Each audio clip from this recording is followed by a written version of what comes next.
Hello, everybody. This is Selman here, and we're back with Physics 150 YouTube discussion series. Okay, let's get started. Hopefully, we get better at this as we go on, right? Okay, very good. So, I'm going to take the scenic route in doing this problem right now. I'm going to sort of lay out some of the details that you might not remember. Jesse, in his solutions, says derived in class. I'm going to briefly go over that derivation just for the sake of completeness. Okay, so here we go. First thing we're going to do is let's draw out what this circuit actually looks like. So we're going to have, and maybe I should remember to actually do this. Okay, very good. Now we're going to have a battery with a resistor and a capacitor. Let's call this, to keep notation consistent with Jesse, call this E. Let's call this R, and this is C. In the problem, we've got that this is equal to 6.16 volts, a curious number for sure. We have that the resistance is 500 ohms, and we have that the capacitance is 1.5 microfarad. That is a 5, believe it or not. So let's move this just a little bit.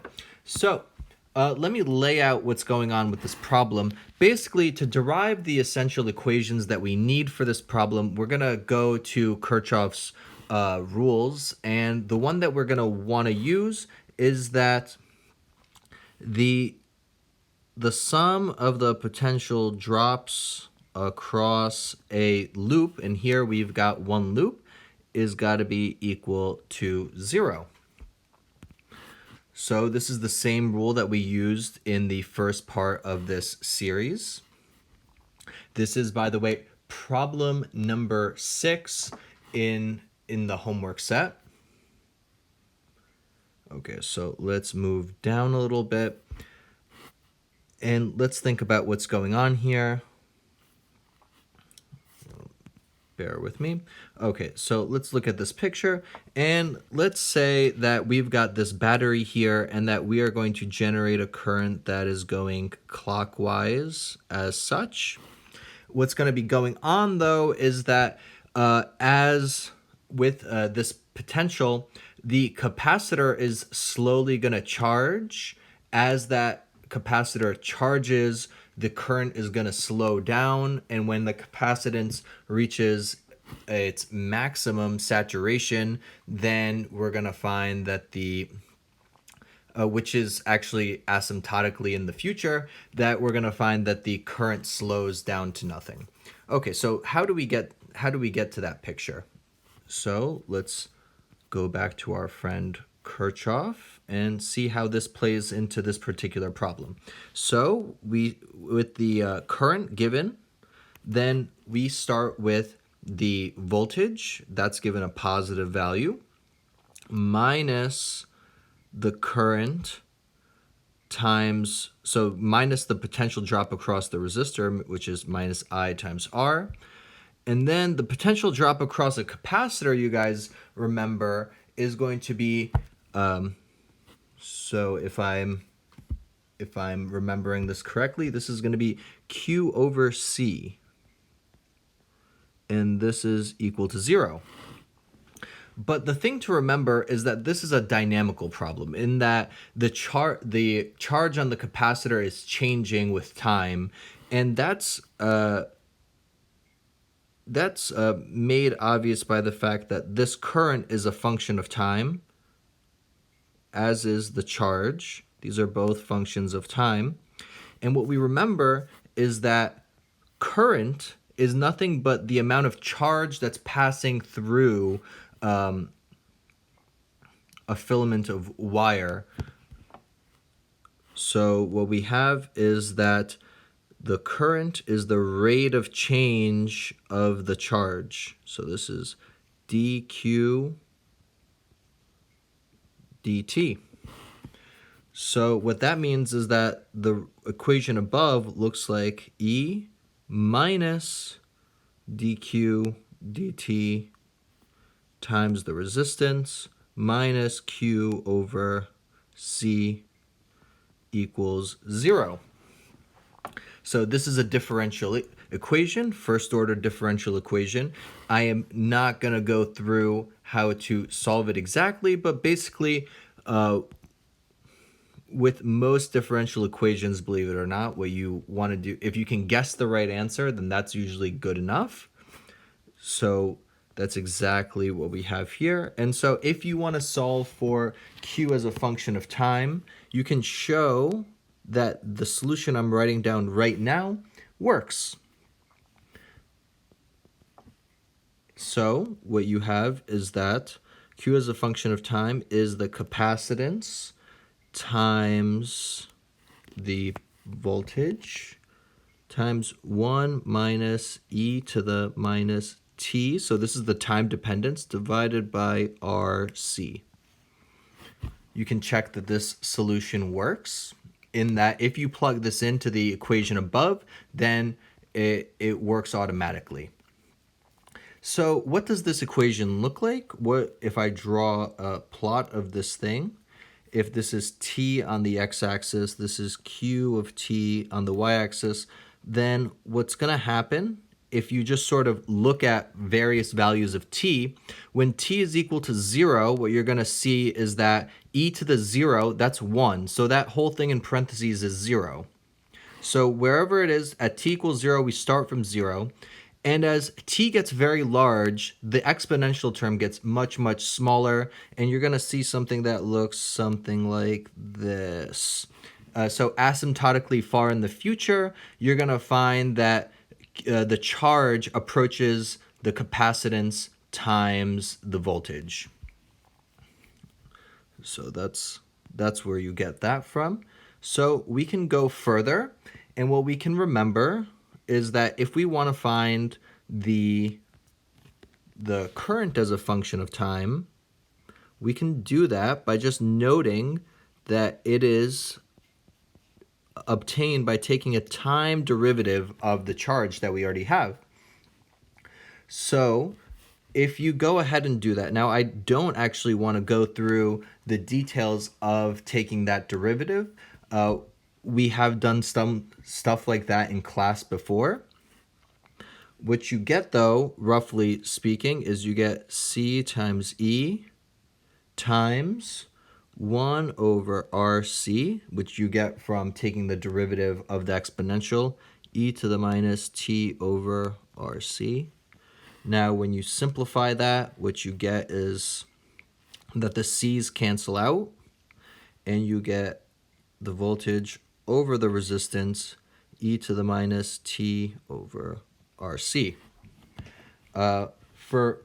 Because they're going to ask about this later in the problem, we could say that this is something like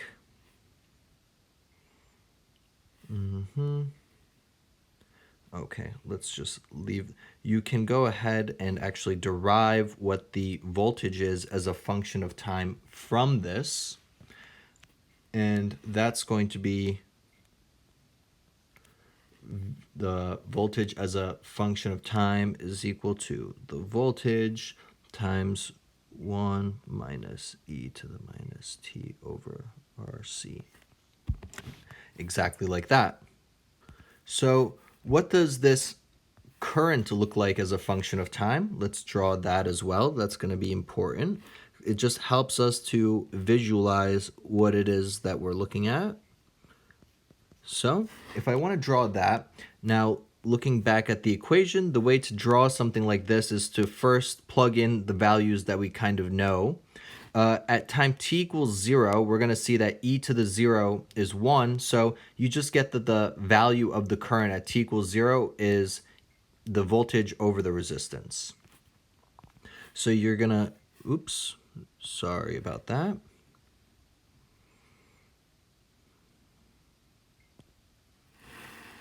No, and we are back.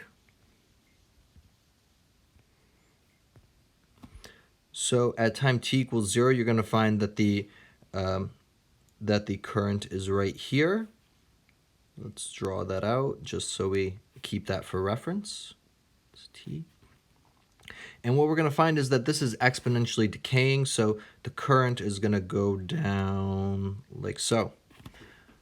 As the capacitor is charging to its maximum, we see that the current is decreasing and decreasing until the capacitor reaches saturation. Okay, with that sort of intuition in hand, let's look at the first problem, which says, what is the initial current? So basically part A is asking, what is the current at time t equals 0? Well, we can just plug the time t equals 0 into our equation then. This is E over R times e to the minus 0 seconds over RC. Well, e to the minus 0 is just 1, so this is just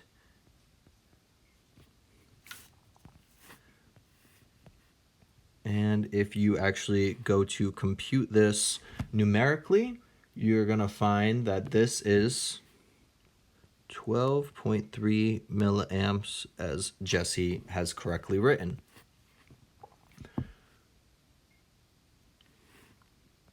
Perfect. Now, the next part, and I am looking for ways to make this a little bit more exciting. Please give me advice. Again, comments on YouTube and or send me an email. Maybe I should play some music in the background or something like that. I don't know. You let me know. So for part B, what was asked of us was, what is the RC time constant? RC, so if you remember, for the current, you have I as a function of time is equal to E over R, e to the minus t over RC. What divides t in that exponential, that is called the time constant. Tau is equal to RC.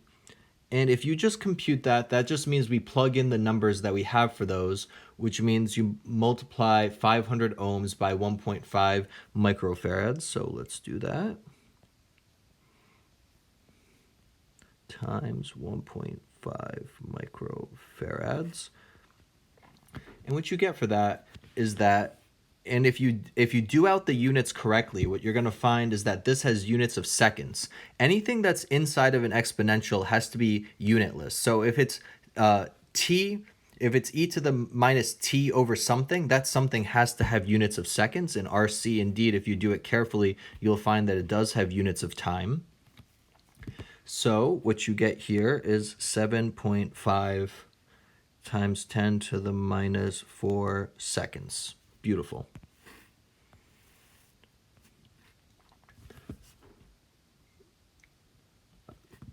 So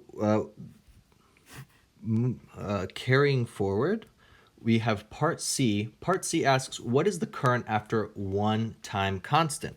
So what they're saying by that is, evaluate the current at the time t is equal to the time constant, which means tau. Essentially, you want to find the current when t is equal to the 7.5 times 10 to the minus 4 seconds that we outlined earlier. So when you do that, you find that if I just plug this into the equation, when t is equal to tau, this is e to the minus, well, tau over tau is just 1. Now, the way to just basically understand how to compute this is e is roughly, the value of e is roughly 3. So when you have e to the minus 1, that's 1 over 3. So you're basically dividing the answer from part A by 3. So that's something to keep in mind. When you actually go ahead and compute this result, you're going to get that this is the 12.3, the E over R is the 12.3 milliamps divided by E. And the result that you get from that is that this is 4.5 milliamps. So that's roughly a third. It's not exact, obviously, but it's a good rule of thumb. The other rule of thumb that people usually talk about is that one time constant makes the exponential go down by 66%. So if it's at 100% at t equals 0, of the maximum value at t equals 0, then at t equals tau, then you're at 66% of that. The exponential is, that is. So that's something that I was always told when I was taking introductory physics to remember, and honestly, I haven't ever needed to use it except when I told other students that exact fact. So we're just propagating uselessness, I guess. But I digress. So let's, oh, no, don't do that. So let's scroll down a little bit. And for the final part,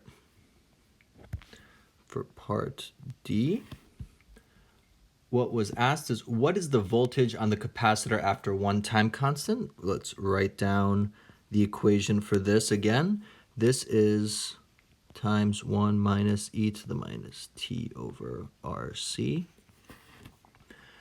So if the exponential after one time constant goes to 66%, then 1 minus that is like 33%.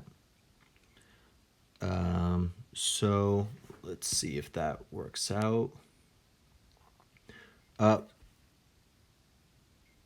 Sorry, I think I said that the wrong way.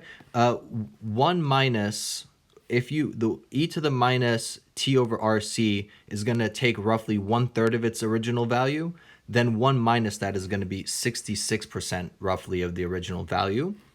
So what we're going to have is that, and let me just do this more explicitly, v when the time t is equal to tau is going to be equal to this 1 minus e to the minus 1. So this is going to be 6.16 times volts times 1 minus e to the negative 1. You get that this whole thing equals 3.89 volts. And that is roughly 60-something% of the original value, which was 6.16. So it works. It works, I swear to you. Do it at home, folks. I'll see you when I see you, or actually you guys never see me anymore. So anyway, hope that was useful for you guys. Ask me any questions during the discussion or through email or perhaps through leaving comments on the video. Thanks.